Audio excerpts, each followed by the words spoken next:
Lodge, प्रियकर, प्रियसी आणि हत्या. सध्या देशभरात हिंजवडीची चर्चा सुरू आहे, ती एका हत्याकांडामुळे.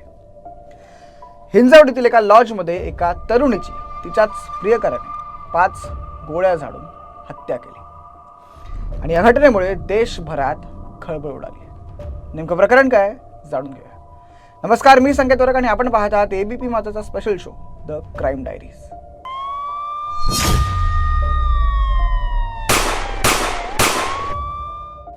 हिंजवडी पुण्यातील एक मोक्याचं ठिकाण.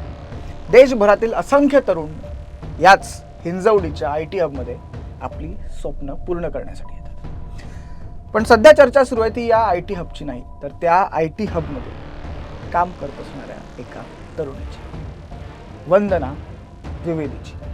वंदनाचा जन्म उत्तर प्रदेशच्या लखनौमध्ये झाला. तिथेच तिचं शाळा आणि कॉलेजपर्यंतचं शिक्षण पूर्ण झालं. कॉलेजमध्ये असताना वंदनाच्या आयुष्यात ऋषभ निगम नावाच्या एका तरुणाची एंट्री झाली. तेव्हा कदाचित तिला कल्पनाही नसेल की याच ऋषभमुळे तिची या जगातून एक्झिट होईल.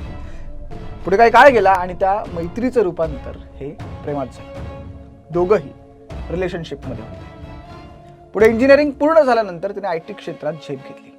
पुण्यातील एका नामांकित कंपनीमध्ये तिला नोकरी मिळाली आणि ती थेट पोहोचली हिंजवडी.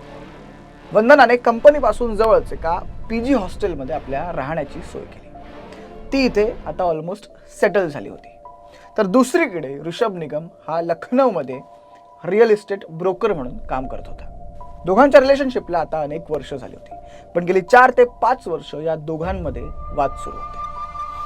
दोघे एकमेकांच्या संपर्कात असायचे, पण ऋषभला अपेक्षित असा संवाद होत नव्हता. आणि याच पॉइंटला ऋषभच्या मनात एंट्री झाली माणसाच्या सर्वात मोठ्या दुश्मनाची, संशयाची. वंदनाच्या आयुष्यात माझी जागा कोणी घेतली आहे का? वंदनाच्या आयुष्यात माझ्या व्यतिरिक्त इतर कोणी तरुण आलाय का? असे असंख्य प्रश्न ऋषभला पडू लागले आणि या प्रश्नांचं रूपांतर झालं संशयामध्ये. आता दुसरीकडे वंदनाची स्थिती पाहिली तर कंपनीतील कामाचा ताण आणि नंतर दिवसाखेर आलेल्या थकव्यामुळे ती घरी गेली की पटकन झोपून जायची. आणि त्यामुळे दोघांमध्येही, ऋषभ आणि वंदनामध्ये कम्युनिकेशन गॅप हा वाढला होता. या सर्व गोष्टींमुळे ऋषभने निष्कर्ष काढला की वंदनाच्या आयुष्यात आणखी कोणीतरी आले. हळूहळू संशयाची सूज ऋषभच्या मनात खोलवर रुजत गेली आणि याच संशयामुळे, याच विचारामुळे घडलं ते हिंजवडी हत्याकांड.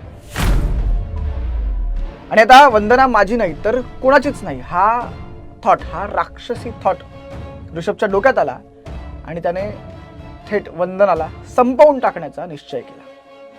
खरं तर 4 ते 5 वर्षांपूर्वी ऋषभने आपल्या एका मित्राकडून एक बंदूक विकत घेऊन ठेवली होती.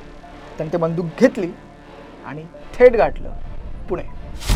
तारीख होती 25 जानेवारी 2024. हिंजवडीतील ओयो टाउन हाऊस लॉजमध्ये त्याने एक रूम बुक केली. दुसऱ्याच दिवशी म्हणजे 26 जानेवारीला वंदना त्याला त्या लॉजवर भेटायला पोहोचली. त्यांची भेट झाली, पण तिने रात्री थांबण्यास नकार दिला. ऋषभने पुन्हा दुसऱ्या दिवशी म्हणजे 27 जानेवारीला वंदनाला भेटायला बोलावले आणि वंदना गेली सुद्धा.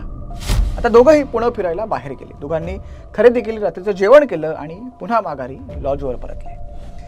महत्त्वाची गोष्ट म्हणजे गेल्या 2 दिवसांमध्ये, त्या 24 तासांमध्ये अनेक तास वंदना आणि ऋषभ एकत्र होते, पण त्या दोघांमध्ये कोणतेही शारीरिक संबंध झाले नव्हते. असो, आता रात्रीचे 9 वाजले होते आणि दोघेही त्या लॉजच्या रूम नंबर 306 मध्ये होते. दोघांमध्ये चर्चा सुरू होती आणि ती चर्चा सुरू असताना अचानक ऋषभ उठला. त्याने बंदूक काढली आणि वंदनावर 5 गोळ्या फायर केल्या. वंदनाचा जागेवरच मृत्यू झाला. इथे हत्या करताना ऋषभने कदाचित आपल्या बंदुकीला सायलेन्सर लावला होता. त्याचं कारण म्हणजे हॉटेल स्टाफला फायरिंग बाबत काहीही कल्पना नव्हती. कुणीही तो आवाज कदाचित ऐकला नव्हता.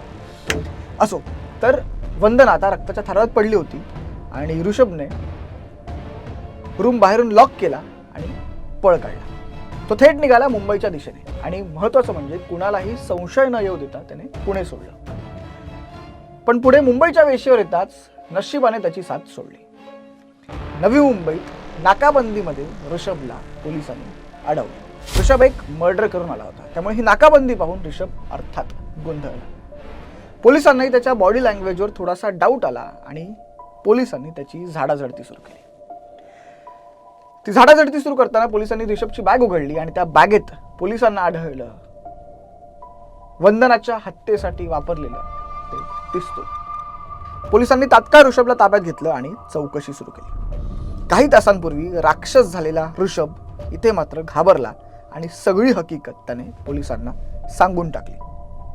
पोलिसांनी क्षणाचाही विलंब न करता ही संपूर्ण माहिती हिंजवडी पोलिसांना दिली आणि हिंजवडीचे पोलीस पोहोचले थेट लॉजवर.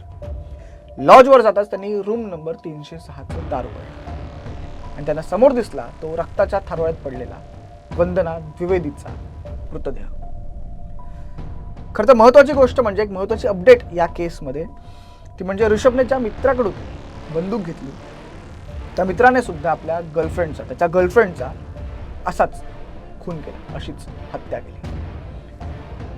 खरं तर संशय हा माणसाचा सर्वात मोठा शत्रू आणि तो कंट्रोलच्या बाहेर गेला आणि तो अनावर झाला की घडतो तो गुन्हा. धन्यवाद.